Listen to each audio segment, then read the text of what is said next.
అందరికీ నమస్కారం. నా పేరు Prasanna. Welcome to our channel Prasanna జున్ను వ్లాగ్స్. ఈ వీడియోలో మనం దోసపిండితో గుంట పొంగనాలు ఎలా తయారు చేసుకోవాలో చూద్దామండి.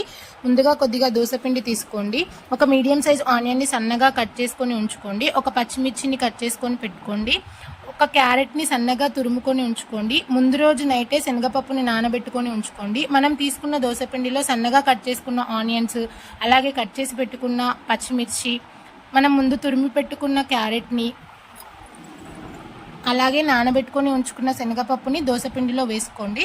ప్రతిసారి దోశలు తిని బోర్ కొట్టిన వాళ్ళకి ఈ రెసిపీ ఒకసారి చేసి పెట్టండి. చాలా ఇష్టంగా తింటారు. కిడ్స్ కూడా ఈ రెసిపీని చాలా ఇష్టంగా తింటారు. ఇందులో కొద్దిగా జీలకర్రని, అలాగే కలర్ కోసం నేను ఇక్కడ పసుపు వేస్తున్నాను. పసుపు వేస్తే చూడడానికి కలర్ చాలా బాగుంటుంది. మనకి రుచికి సరిపడినంత ఉప్పుని వేయండి. ఇవన్నీ వేసిన తర్వాత ఒకసారి గరిటెతో తిప్పండి. మనం కొద్దిగా వాటర్ వేసుకోవాలి. ఈ పిండి మనకి దోశ పిండి కంటే కన్సిస్టెన్సీ అనేది కొంచెం థిక్గా ఉండాలండి. అప్పుడే గుంత పొంగనాలు అనేవి కరెక్ట్గా వస్తాయి, క్రిస్పీగా వస్తాయి. స్టవ్ వెలిగించి ప్యాన్ పెట్టి అందులో ఆయిల్ వేసి బాగా హీట్ ఎక్కనివ్వాలి. ఆయిల్ బాగా హీట్ ఎక్కిన తర్వాత మనం తయారు చేసుకున్న పిండిని చిన్న చిన్న పునుగుల్లాగా వేసుకోవాలి.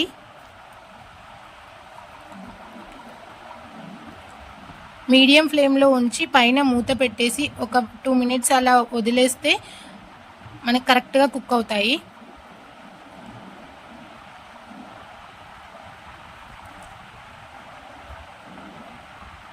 తర్వాత మూత తీసి వెంటనే మరో సైడ్ మనం టర్న్ చేసుకోవాలి.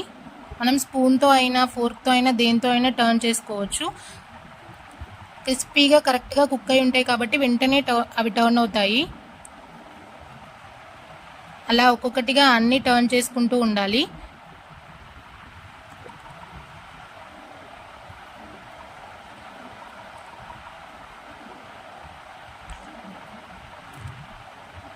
టర్న్ చేసుకున్న తర్వాత ఒకసారి మళ్ళీ మూత పెట్టేసి ఒక 1 మినిట్ అలా వదిలేయాలి.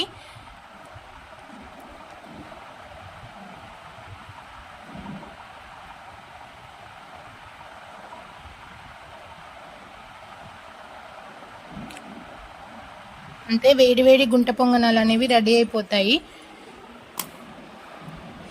ఈ గుంట పొంగనాలు ఈవినింగ్ స్నాక్స్లా అయినా తినచ్చు. దీంట్లోకి కాంబినేషన్ పల్లీ చట్నీ అయినా, లేదంటే మన ఇంట్లో నార్మల్గా ఉండే మామిడికాయ చట్నీ అయినా చాలా బాగుంటుంది టేస్ట్. నేనైతే ఎక్కువగా ఈవినింగ్ స్నాక్స్ లాగా తినడానికి ఇష్టపడతాను.